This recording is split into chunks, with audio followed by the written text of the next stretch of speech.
The water looks pretty deep here. Maybe it leads somewhere.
They were probably awakened by the explosion just now.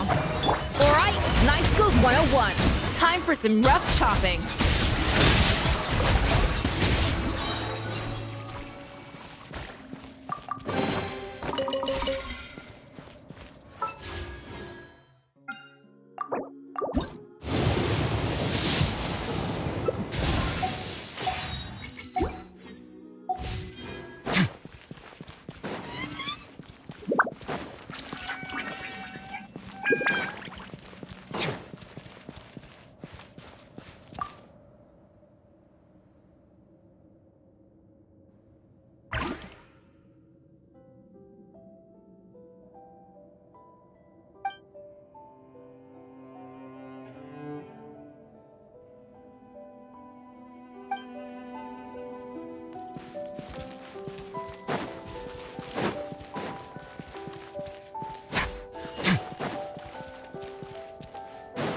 Another door?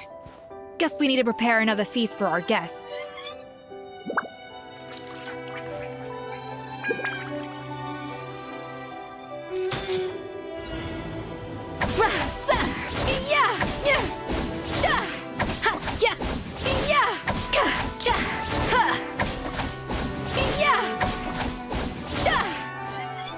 A dash of frosting!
It seems to really like the texture of Rome maritime flowers.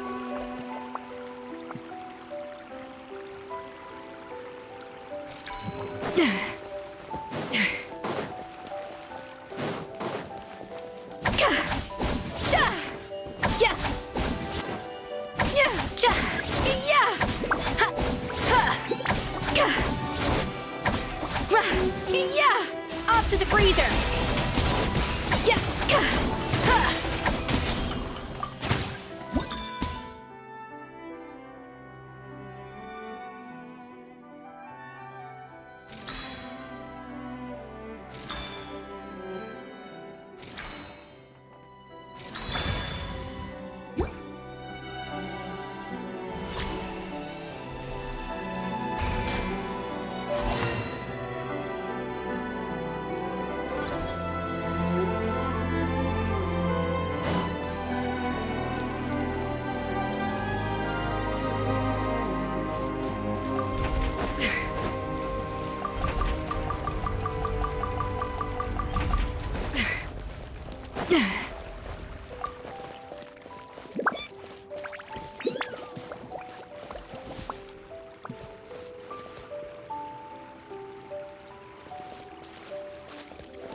like that.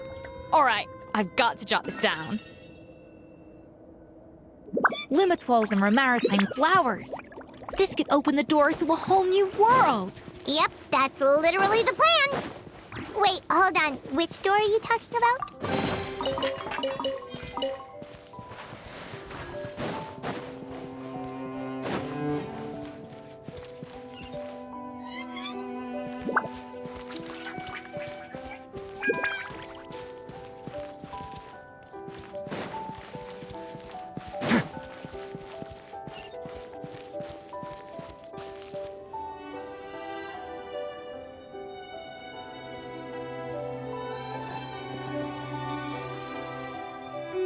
That's strange.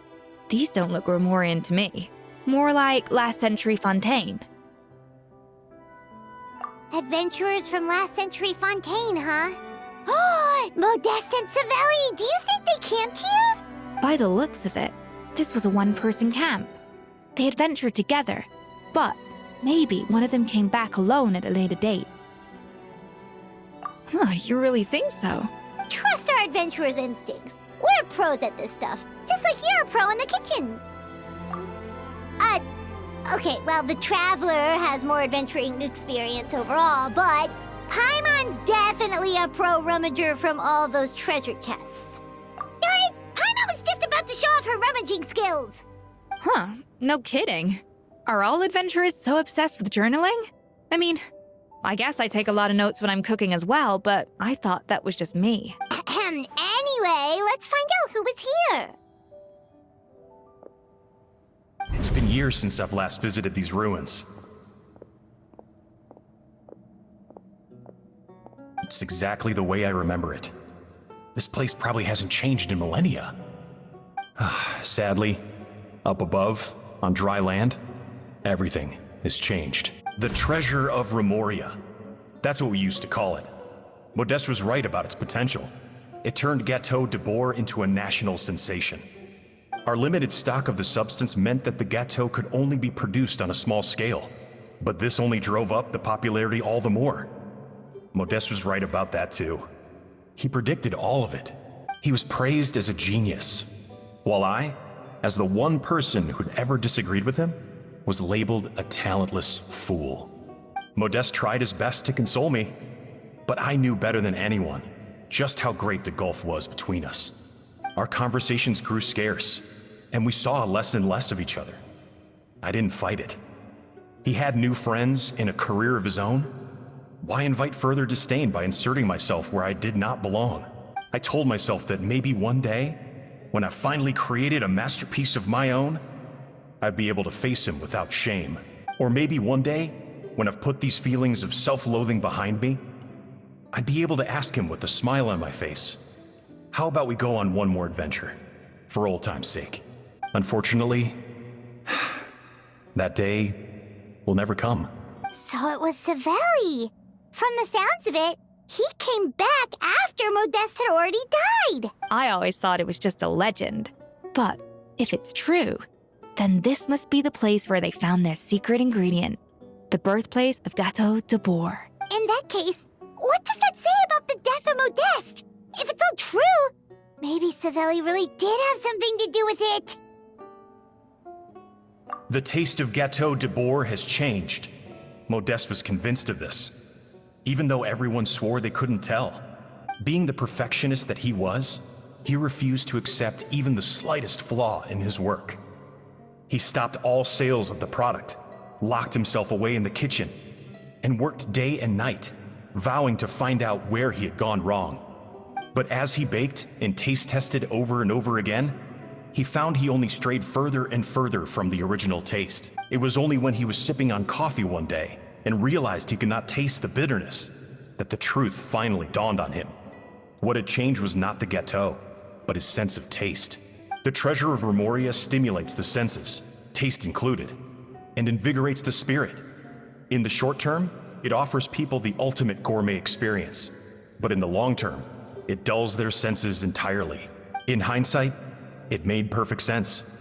After all, why would a culture that sought liberation from the constraints of their bodies care for the loss of their senses? But we realized it too late.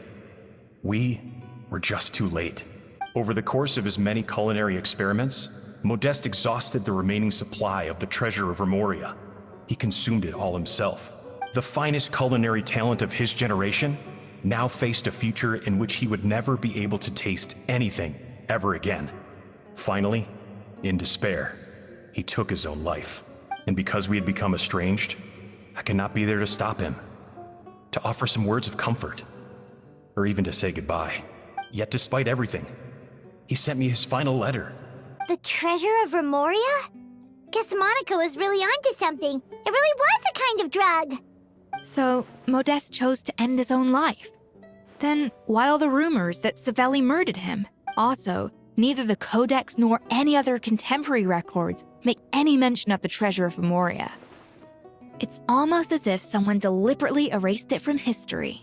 Modeste told me everything in his final letter. His was a tale of how even a genius could fail, and how much more devastating it is when it happens. Did he hope I would gain some personal catharsis from knowing the truth?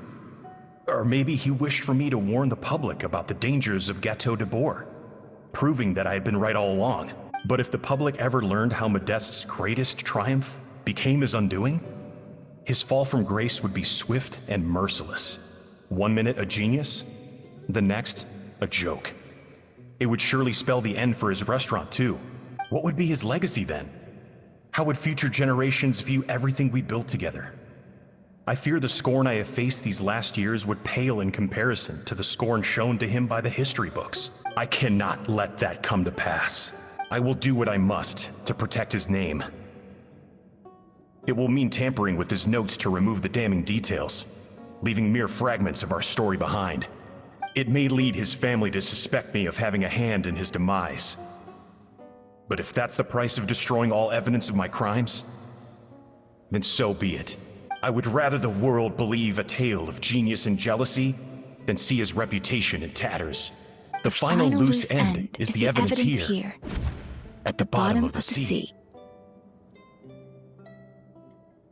Huh? What's wrong? Didn't we say Savannah should be safe for now? So we thought, but if Monica finds out what happened to the treasure, there's no telling what she might do.